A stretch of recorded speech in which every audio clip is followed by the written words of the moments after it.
Modelos atómicos. John Dalton. La hipótesis atómica de Dalton fue importante porque marcó la tendencia que ha seguido la química hasta nuestros días, la cual considera al átomo como la partícula fundamental de la materia y que tiene la capacidad de asociarse con otros átomos para formar moléculas. En esencia, la hipótesis atómica de Dalton postula lo siguiente. La materia está formada por partículas minúsculas, esferas sólidas, invisibles llamadas átomos. Los átomos forman moléculas al unirse. Hay distintas clases de átomos que se distinguen por su masa y sus propiedades. Los átomos del mismo elemento son iguales en tamaño, masa y propiedad. Los átomos de elementos diferentes tienen distintas masas, tamaños y propiedades. Los compuestos químicos se forman por la unión de dos o más átomos diferentes, de diferentes elementos, en proporciones fijas y sencillas. En una reacción química, los átomos solo sufren reacomodos entre sí, no se destruyen. John J. Thomson.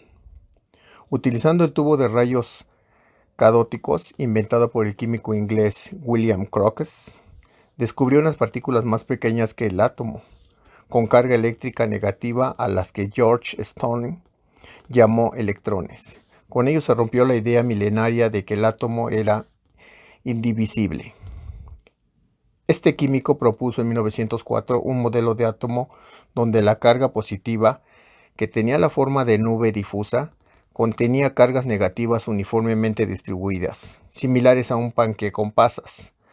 A este modelo se le dio el nombre de pudín de pasas, según el cual los electrones eran como pasas negativas incrustadas en un pudín de materia positiva.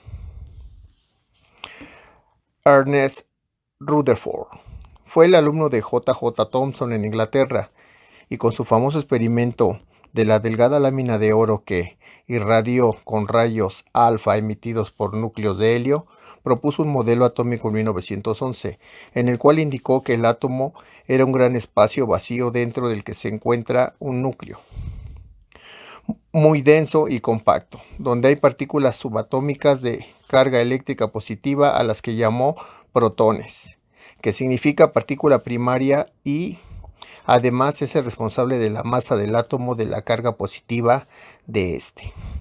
Con respecto a los electrones, Rutherford expresó que se sitúan a manera de satélites, como un sistema solar diminuto girando a grandes distancias alrededor del núcleo, en lugar de ser una esfera de masa y densidad de cargas uniformes, y afirmó que existen diferentes trayectorias, aunque no descubrió su forma.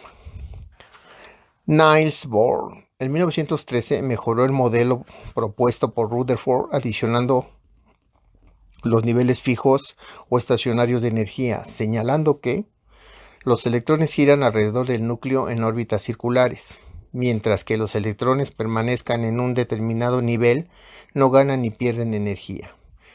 Cuando ganan o pierden energía, los electrones saltan de una órbita permisible a otra.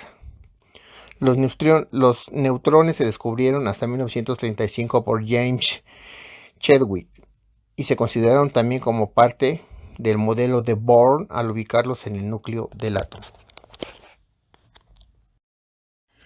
¿Qué diferencia existe en reacción química, ecuación química y modelos atómicos?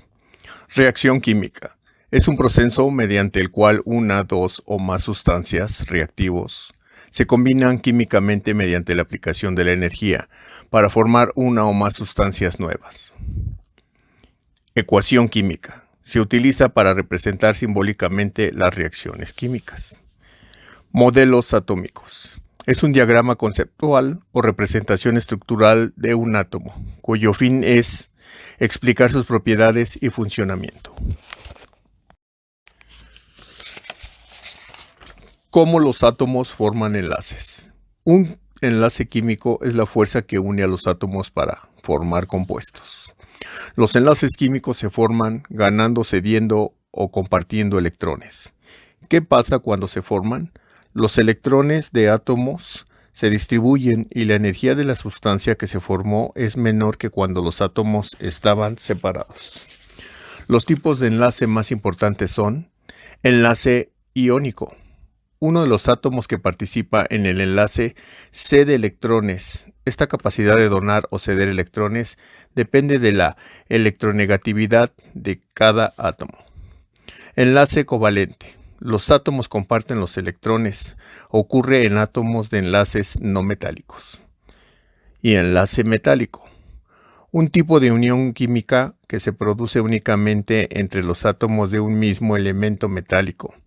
Gracias a este tipo de enlace, los metales logran estructuras moléculas sumamente compactas, sólidas y resistentes, dado que los núcleos de los átomos se juntan a tal extremo que se comparten sus electrones de valencia.